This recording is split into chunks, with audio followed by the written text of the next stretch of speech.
La oración del Espíritu, capítulo 2. ¿Qué y cómo orar? Segunda parte.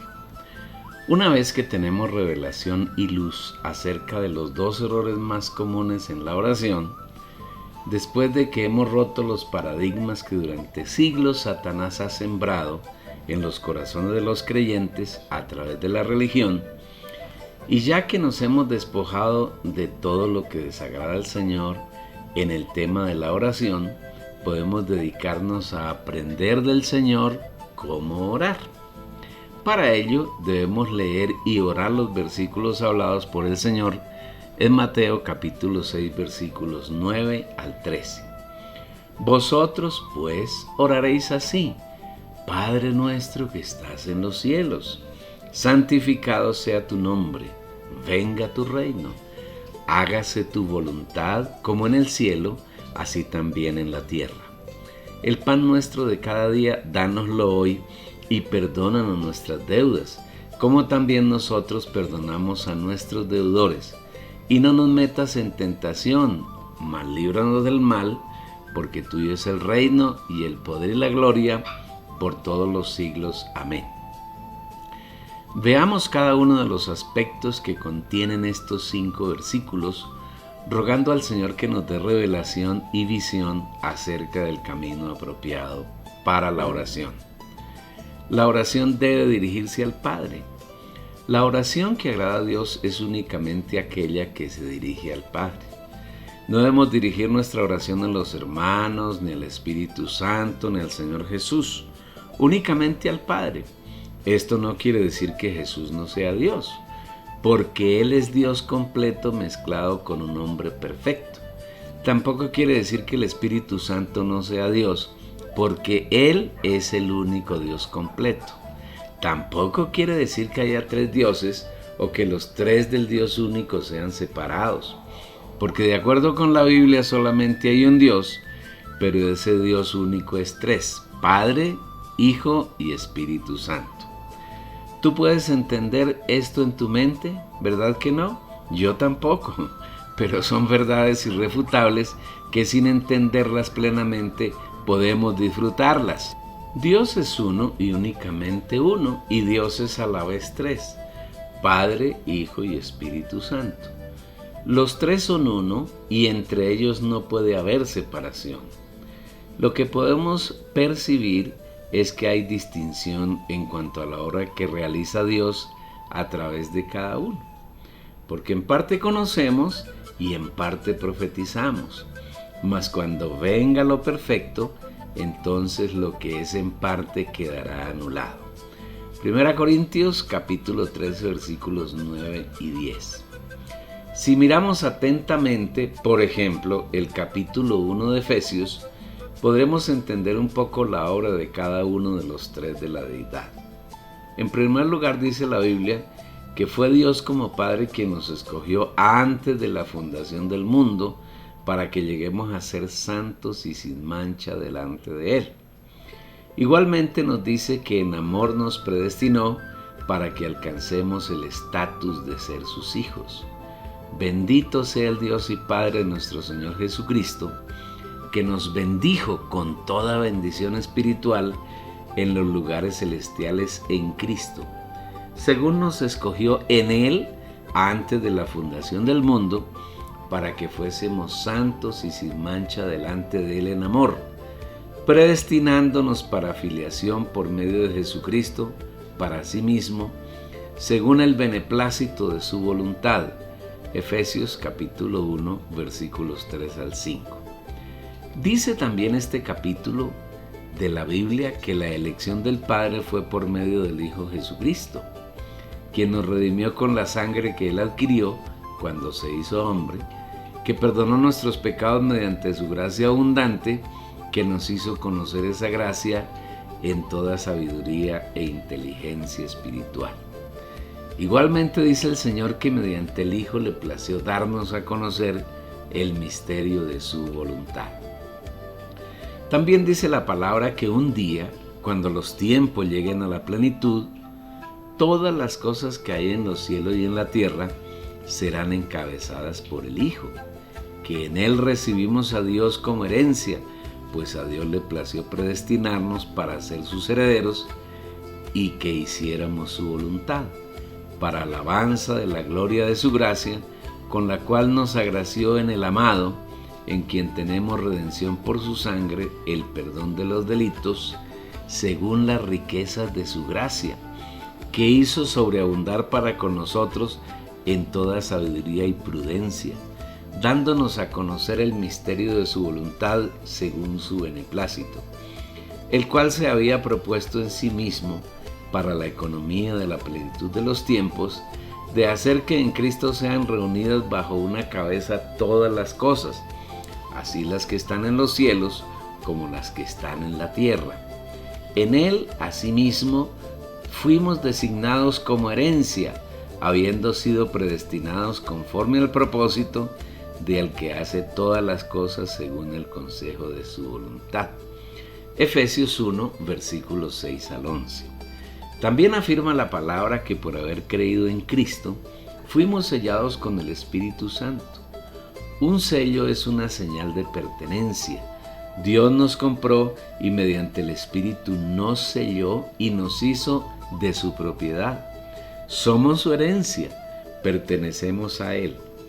En Él también vosotros, habiendo oído la palabra de la verdad, el evangelio de vuestra salvación, y en Él habiendo creído, fuisteis sellados con el Espíritu Santo de la promesa, que es las arras de nuestra herencia, hasta la redención de la posesión adquirida para alabanza de su gloria.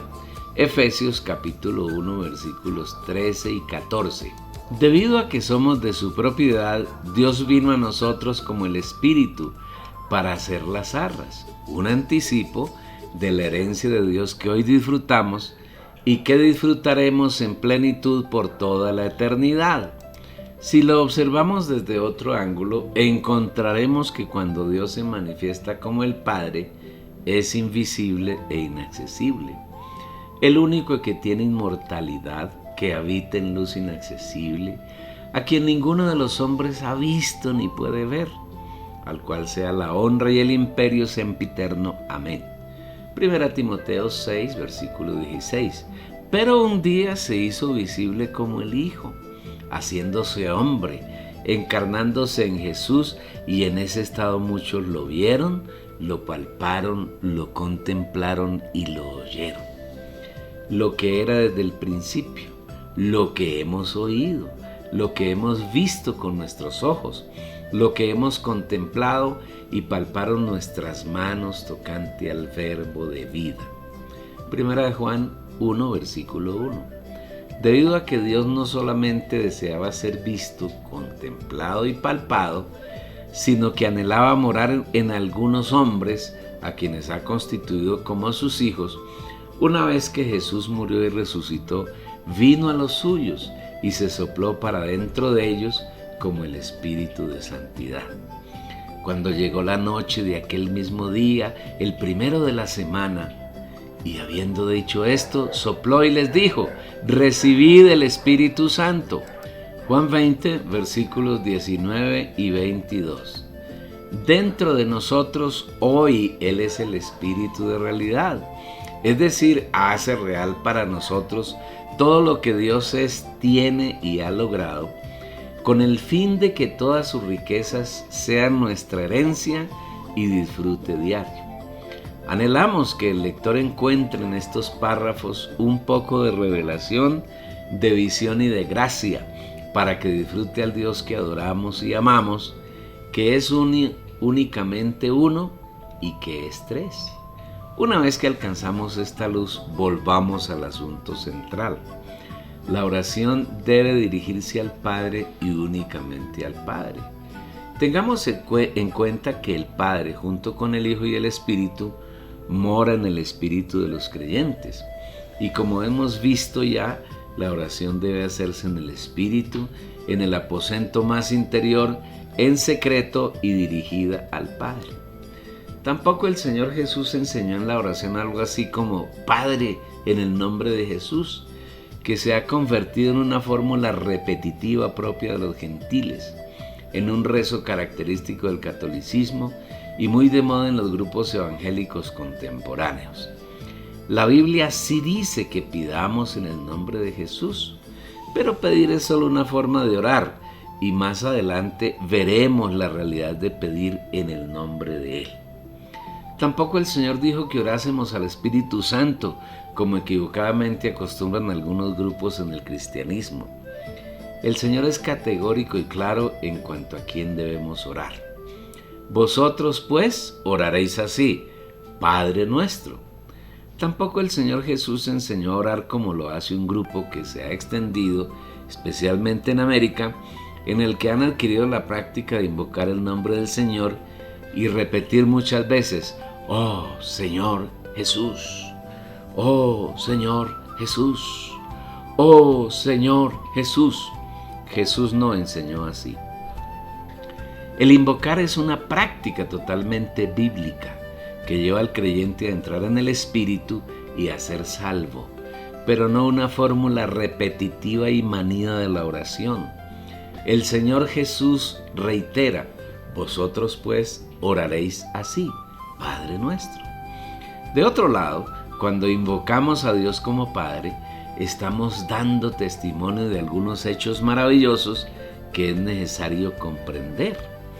Tratar a Dios de Padre es una declaración de máxima intimidad, porque estamos declarando y haciendo real el hecho de que Dios nos engendró, nos dio su naturaleza, su vida, nos hizo parte de su familia y en consecuencia la persona de Él y todo lo que Él tiene nos pertenece. Es su suplir para nuestro disfruto diario. Mas a todos los que le recibieron, a los que creen en su nombre, les dio potestad de ser hechos hijos de Dios, los cuales no son engendrados de sangre, ni de voluntad de carne, ni de voluntad de varón, sino de Dios.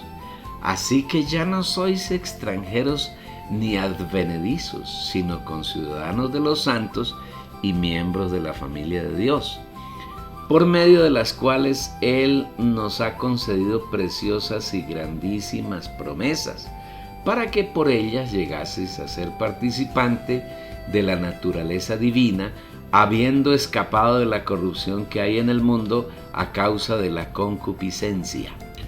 Juan 1, versículos 12 y 13, Efesios 2, versículo 19, Segunda de Pedro, capítulo 1, versículo 4.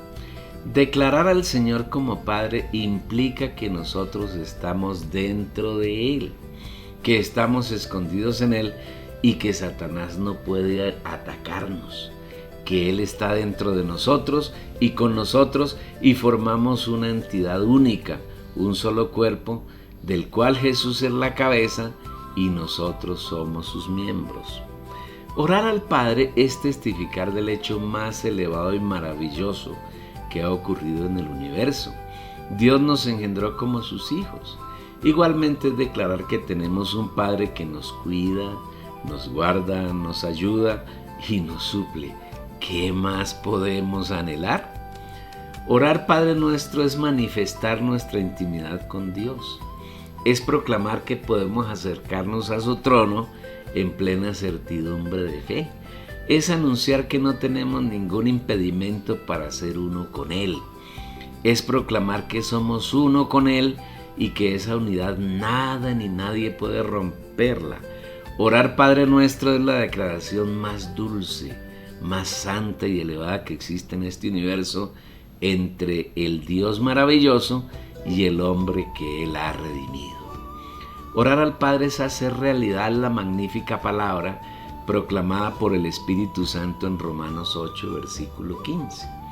Pues no habéis recibido el espíritu de esclavitud para estar otra vez en temor, sino que habéis recibido el espíritu filial con el cual clamamos: Abba, Padre. Tenemos la garantía de que somos hijos de Dios con plenos derechos y no somos esclavos. Como tal, podemos acercarnos a Él con toda confianza. Tenemos la misma intimidad que tuvo el Señor Jesús con el Padre mientras anduvo en carne aquí en la tierra, aún en medio de la más grande aflicción. y decía: Abba, Padre, todas las cosas son posibles para ti. Aparta de mí esta copa, mas no lo que yo quiero, sino lo que tú. Marcos 14, versículo 36. Orar Padre Nuestro es manifestar todos los derechos que el Señor nos ha dado, mediante los cuales podemos disfrutar de todas sus riquezas. Este es un clamor que realiza el Espíritu del Hijo desde nuestro espíritu. Y por cuanto sois hijos, Dios envió a nuestros corazones el Espíritu de su Hijo, el cual clama: Abba, Padre. Gálatas 4, versículo 6. Exaltación y adoración. La segunda fase del modelo de oración que nos enseña el Señor dice: que estás en los cielos.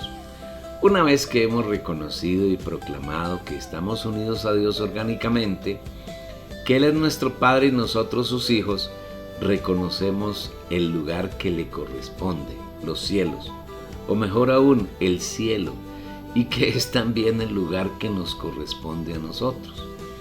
Inmediatamente el Señor nos lleva a Apocalipsis capítulos 4 y 5, donde encontramos tal vez la escena más reveladora en cuanto al trono del Padre, del Cordero y del Espíritu. Para poder entender lo que allí narra Juan, debemos entrar completamente en nuestro espíritu y con seguridad podremos ver y vivir exactamente la realidad de lo que vio y vivió Juan. Aunque Dios mora en nuestro espíritu humano y nosotros estamos en la tierra, Él es completamente celestial. En Él no hay nada terrenal, ni Él es terrenal. Juan, estando en la isla de Patmos, por causa de la palabra de Dios y del testimonio de Jesucristo, cuando llega al capítulo 4 del libro de Apocalipsis, tiene una revelación majestuosa. Veamos cómo comienza su narración. Después de esto miré, y he aquí una puerta abierta en el cielo. Y la primera voz que oí como de trompeta hablando conmigo dijo: sube acá, y yo te mostraré las cosas que sucederán después de estas. Apocalipsis 4, versículo 1. Juan era un hijo de Dios que estaba muy atento a ver y oír las cosas que el Señor quería revelarle.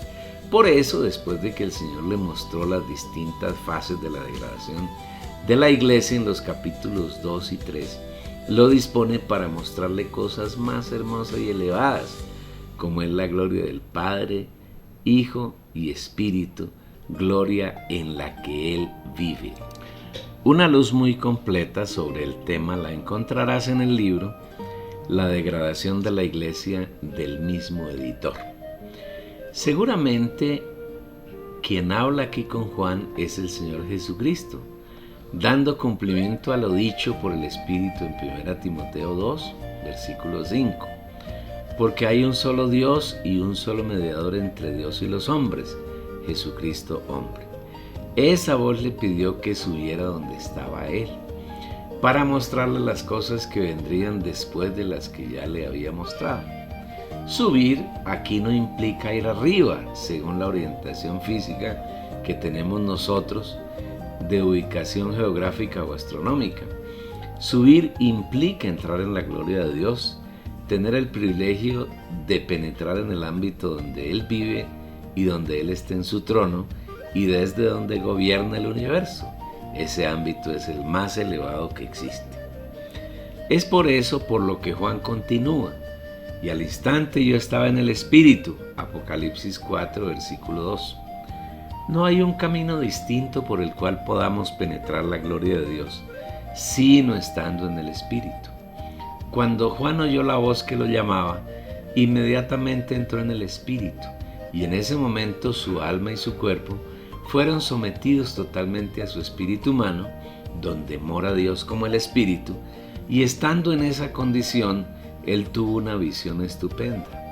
Y he aquí un trono establecido en el cielo, y en el trono uno sentado, y el aspecto del que estaba sentado era semejante a piedra de jaspe y de cornalina, y había alrededor del trono un arco iris semejante en aspecto a la esmeralda.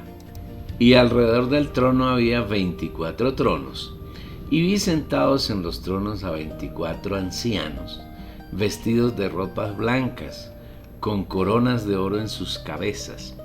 Y del trono salían relámpagos y truenos y voces, y delante del trono ardían 7 lámparas de fuego, las cuales son los 7 espíritus de Dios. Y delante del trono había como un mar de vidrio semejante al cristal, y junto al trono y alrededor del trono 4 seres vivientes, llenos de ojos delante y detrás. El primer ser viviente era semejante a un león, el segundo era semejante a un becerro, el tercero tenía rostro como de hombre, y el cuarto era semejante a un águila volando. Y los 4 seres vivientes tenían cada uno 6 alas, y alrededor y por dentro estaban llenos de ojos, y no cesaban día y noche de decir: Santo, Santo, Santo es el Señor Dios Todopoderoso, el que era, el que es y el que ha de venir. Y siempre que aquellos seres vivientes dan gloria y honra y acción de gracias al que está sentado en el trono, al que vive por los siglos de los siglos, los 24 ancianos se postran delante del que está sentado en el trono y adoran al que vive por los siglos de los siglos, y echan sus coronas delante del trono diciendo: Señor, digno eres de recibir la gloria y la honra y el poder, porque tú creaste todas las cosas y por tu voluntad existen y fueron creadas. Apocalipsis 4, versículos 2 al 11. Lo primero que Juan vio es el trono de Dios, trono de gobierno y de juicio, pero a la vez un trono de gracia y de misericordia, donde los hijos de Dios podemos acudir en todo momento para ser suplidos con todas las riquezas de nuestro Señor. Acerquémonos, pues, confiadamente al trono de la gracia, para recibir misericordia y hallar gracia para el oportuno socorro. Hebreos 4, versículo 16. Igualmente, Juan ve que en ese trono hay uno sentado. Dios está reposado. En él no hay ansiedad, afán ni angustia. Está sentado, indicando que está reposado y satisfecho, porque a un hombre de carne y hueso como nosotros se le ha concedido penetrar la esfera de la gloria de él. En verdad, no hay palabras apropiadas para describir lo alto y sublime de ese momento que podemos vivir siempre que estamos en nuestro espíritu. Todos nosotros, los hijos de Dios que vivimos en el espíritu, podemos tener una experiencia similar a la de Juan. Juan no tiene las palabras apropiadas para describir la forma y la apariencia de quien está sentado en el trono, y lo hace mediante comparaciones con piedras como el jaspe y la cornalina, y el aspecto del que estaba sentado era semejante a piedra de jaspe y de cornalina. Estas 2 piedras hacen referencia a la obra de transformación que el Espíritu está efectuando en los creyentes, hasta lograr que estos sean totalmente transformados en piedras preciosas que serán parte de la Nueva Jerusalén.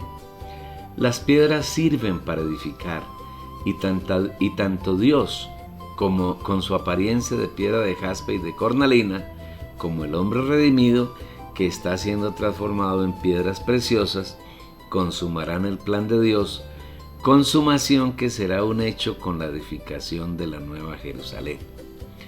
Cabe recordar que la Nueva Jerusalén no es una ciudad física de una sola calle, sino que es la mezcla total y absoluta de Dios con el hombre. Dios nos ha dado la gracia y la misericordia de hacernos partícipes de su naturaleza divina. Nos está transformando para mezclarnos totalmente con Él. Esa será la Nueva Jerusalén. El jaspe existe en una amplia gama de colores, siendo el más común el color rojo, mientras que la cornalina tiene un color rojo anaranjado, muy parecido al color de la carne.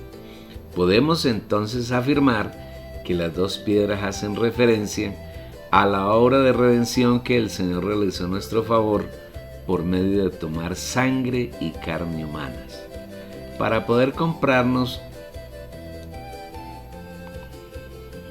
de debajo de la maldición de la ley Y para librarnos del pecado, Dios tuvo que hacerse carne en Jesús y tomar sangre.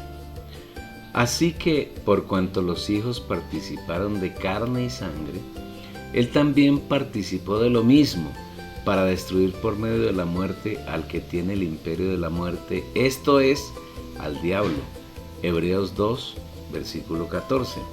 Haciendo así pudo morir como hombre y cumplir la sentencia que Dios había proferido sobre Adán en el huerto de Edén, cuando éste comió del árbol de la ciencia del bien y del mal.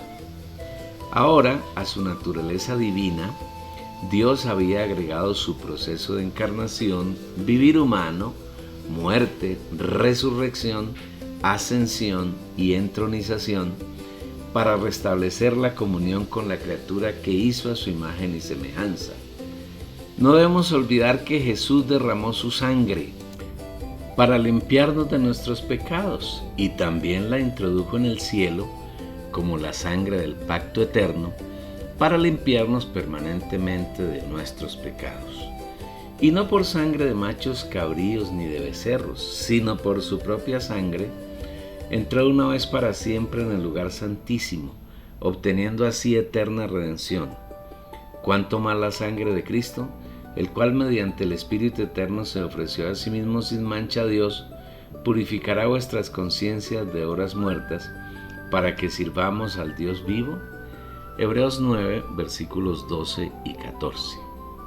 Esta es la razón por la que el que está sentado en el trono tiene apariencia de piedra de jaspe y de cornalina. Dice Juan que había alrededor del trono un arco iris, semejante en aspecto a la esmeralda. El arco iris recuerda el pacto que Dios hizo con Noé después del diluvio, mediante el cual se comprometió a no destruir más la tierra con agua. Es bien notorio que hable del arco iris, pero a la vez habla solamente de un color, el de la esmeralda.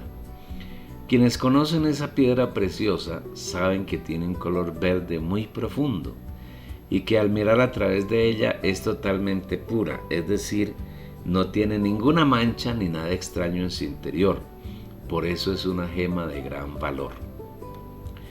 La esmeralda es una piedra preciosa y en este caso hace referencia a dos cosas. La primera, la naturaleza divina de Dios, que es completamente pura, sin ninguna mezcla de cosas extrañas, ni pecado, ni ninguna inmundicia.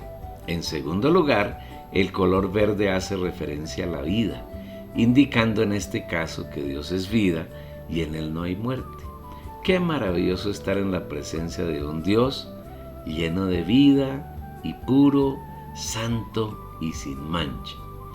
Ese trabajo de transformación está realizando Dios en los creyentes para presentarnos a sí mismo una iglesia gloriosa, sin mancha, ni arruga, ni cosa semejante. Cristo amó a la iglesia y se entregó a sí mismo por ella, para santificarla, purificándola por el lavamiento del agua en la palabra, a fin de presentársela a sí mismo una iglesia gloriosa, que no tuviese mancha ni arruga ni cosa semejante, sino que fuese santa y sin defecto. Efesios capítulo 5, versículos 25 al 27. Los 24 ancianos. El relato continúa hablando de 24 ancianos que están vestidos de ropas blancas, con corona de oro en sus cabezas. Un trono implica autoridad y gobierno, y al existir 24 tronos con 24 ancianos sentados en ellos, quiere decir que Dios no está gobernando solo, sino que comparte su gobierno sobre el universo con esos 24 ancianos. ¿Quiénes son ellos? Para poder entenderlo, debemos poner atención a los vestidos y las coronas que ellos tienen en sus cabezas. Los vestidos blancos representan las obras de justicia, lo que quiere decir que estos ancianos hacen las obras de Dios, no sus propias obras, porque solamente Dios y sus obras son justos. Entonces esos ancianos están vestidos con la justicia de Dios, y Dios da testimonio de que su vivir es justo delante de Él. Las coronas de oro sobre sus cabezas indican que están sujetos totalmente a Dios. La cabeza significa autoridad y señorío, y aunque ellos gobiernan el universo juntamente con Dios, mantiene una actitud de sumisión hacia Él. El oro tipifica la naturaleza divina de Dios, y tener una corona de oro en su cabeza está indicando que están totalmente sujetos a la vida divina de Dios, que la sujeción no es un asunto de imposición, sino que es motivada por la vida de Dios hacia ellos, y no hay ninguna obligación, sino que la motivación que los somete es el amor. El hecho de que tengan vestiduras blancas demuestra que ellos han vencido. ¿A quién? Indudablemente a Satanás. Cuando Satanás se rebeló contra Dios, a su rebelión se unió la tercera parte de los ángeles. Pero las 2/3 partes de ellos permanecieron fieles a Dios. Estos 24 ancianos son los representantes de los ángeles que no se rebelaron y que son fieles y sirven a Dios, y también sirven a quienes hemos de alcanzar la salvación. Y su cola arrastraba la tercera parte de las estrellas del cielo y las arrojó sobre la tierra. Ciertamente de los ángeles dice: el que hace a sus ángeles espíritus. ¿No son todos espíritus ministradores enviados para servicio a favor de los que serán herederos de la salvación? Apocalipsis 12, versículo 4, Hebreos 1, versículos 7 y 14. Estos ancianos están sentados en sus tronos alrededor del trono de Dios y participan de la administración del universo. Las 7 lámparas.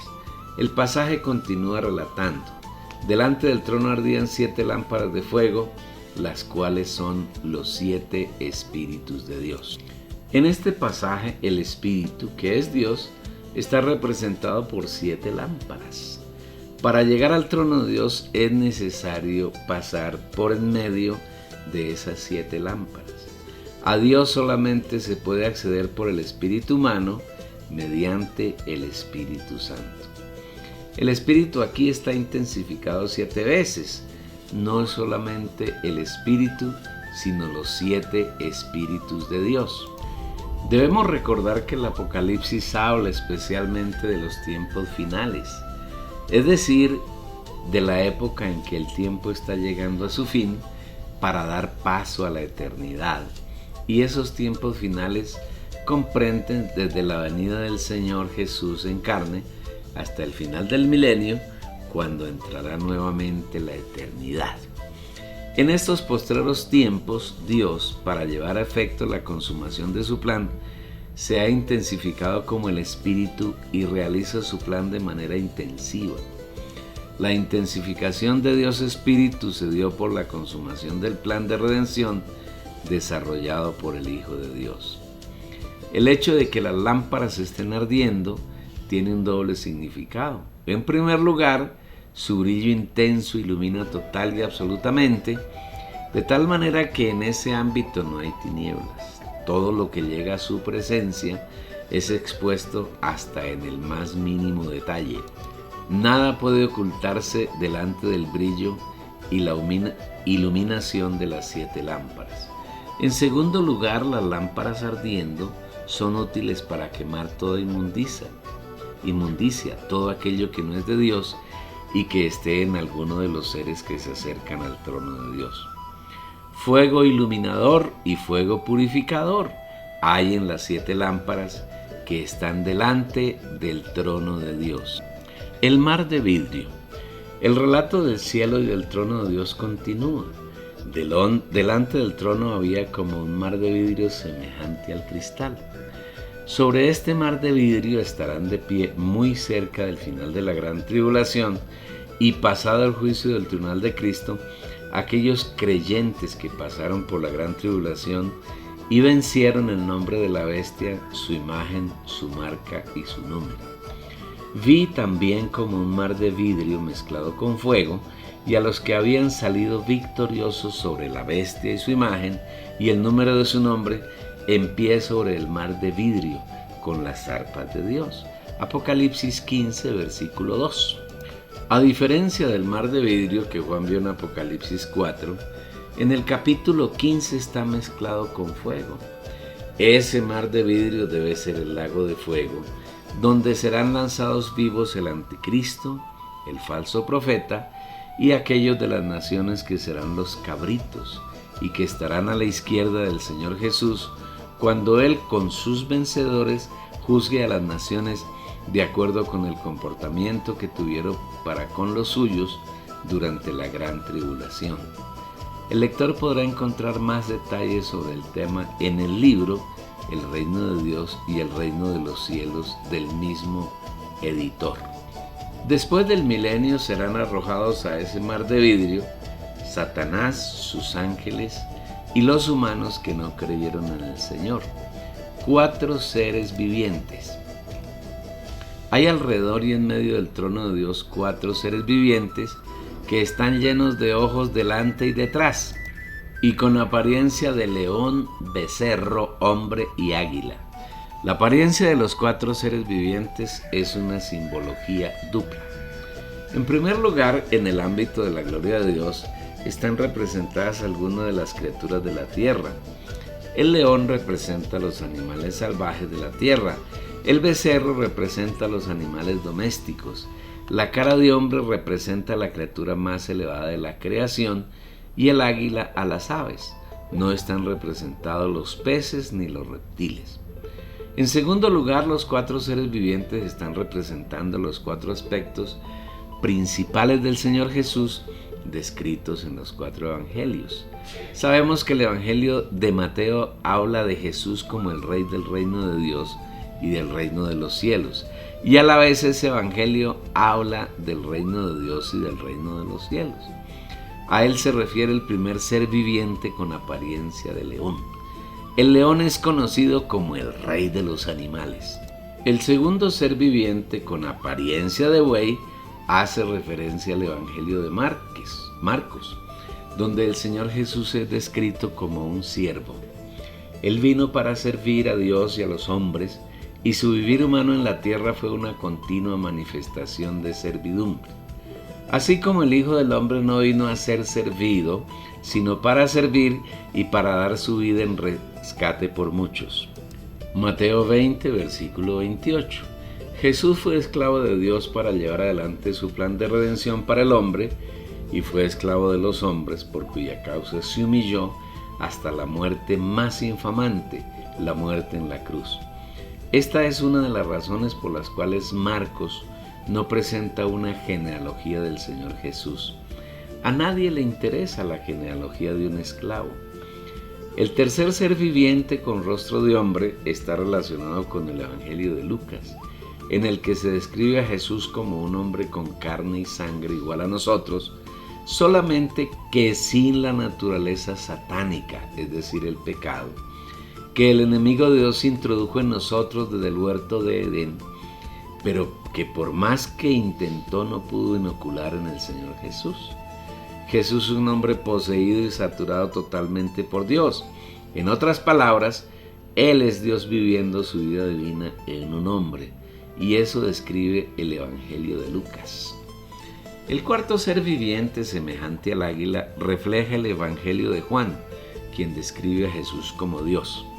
El águila es un ave muy especial que tiene la capacidad de remontarse a grandes alturas, demostrando con ello que Jesús, aunque es hombre, Él es Dios que está por encima de todas las cosas, y nada ni nadie está por encima de Él. Los 4 seres vivientes y los 24 ancianos que están alrededor del trono alaban, adoran y honran al Señor todo el tiempo, exaltando su santidad, su poder, su gloria y la creación realizada por Él.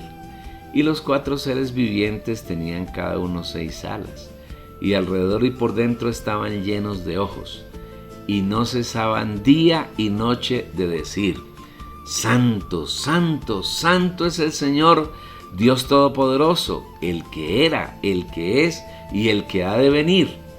Y cuando los 4 seres vivientes den gloria y honra y acción de gracias al que está sentado en el trono, al que vive por los siglos de los siglos, los 24 ancianos se postraron delante del que está sentado en el trono y adoraron al que vive por los siglos de los siglos, y echaron sus coronas delante del trono diciendo: Digno eres tú, Señor y Dios nuestro, de recibir la gloria y la honra y el poder, porque tú creaste todas las cosas y por tu voluntad existen y fueron creadas.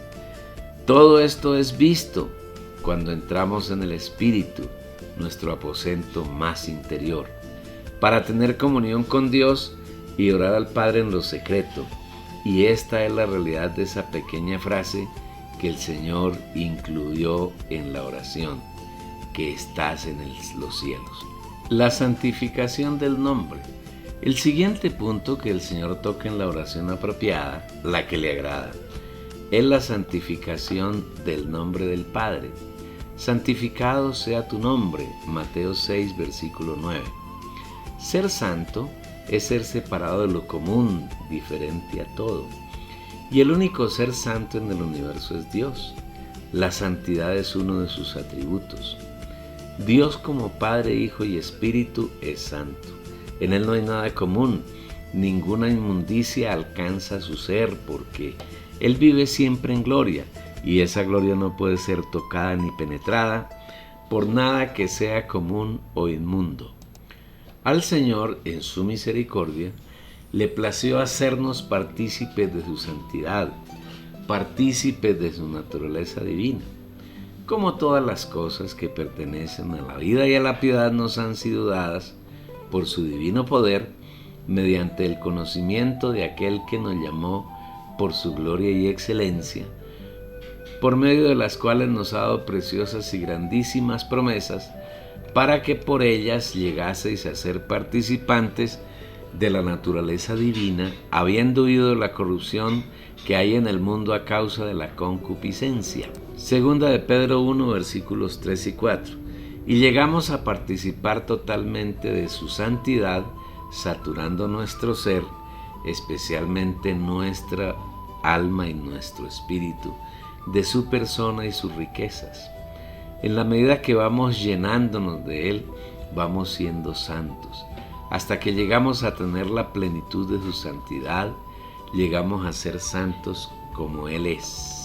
Sino, así como Él es santo, quien os llamó, sed también vosotros santos en toda vuestra manera de vivir.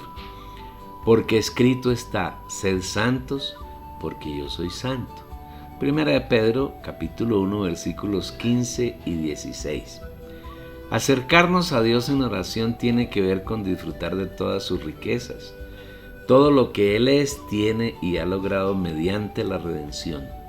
En la medida que tenemos un disfrute de las riquezas de Dios, santificamos su nombre, expresamos su santidad, su vida, su naturaleza y su persona.